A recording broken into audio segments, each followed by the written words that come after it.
যেতে নাহি দিব হয়, তবু যেতে দিতে হয়, তবু চলে যাই। দুজন উপসহকারী কৃষি কর্মকর্তার বিদায়ী প্রথমে কোরআন থেকে তেলাওয়াত করেন উপসহকারী কৃষি অফিসার মোহাম্মদ নজরুল ইসলাম ভাই। এছাড়াও স্মৃতিচারণমূলক কথা বলেছেন জনাব তারিকুর রহমান, জনাব আফজাল খান, জনাব লিমা খন্দ, জনাব তানজিদা ইসলাম মজুমদার এবং মোহাম্মদ আশরাফুল ইসলাম ভাই।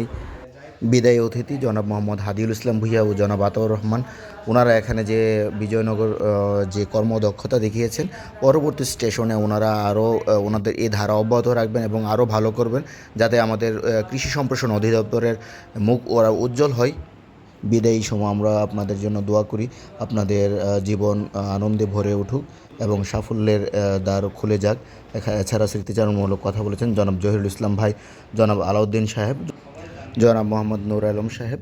এছাড়া সহকারী কৃষি সম্প্রসারণ অফিসার মহোদয় এবং কৃষি সম্প্রসারণ অফিসার তিলোত্তমা রায় তমা ম্যাডাম। তারপর বিদায়ী অতিথি জনাব আতাউর রহমান সাহেব ও জনাব মোহাম্মদ হাদিউল ইসলাম ভূঁইয়া এখানের অভিজ্ঞতা এবং সহকর্মীদের ভালোবাসায় সিক্ত হওয়ার কথা উল্লেখ করেন এবং আমাদের উপজেলা কৃষি অফিসার মহোদয় ওনাদের জন্য দোয়া এবং অনুষ্ঠান সমাপ্তি ঘোষণা করেন।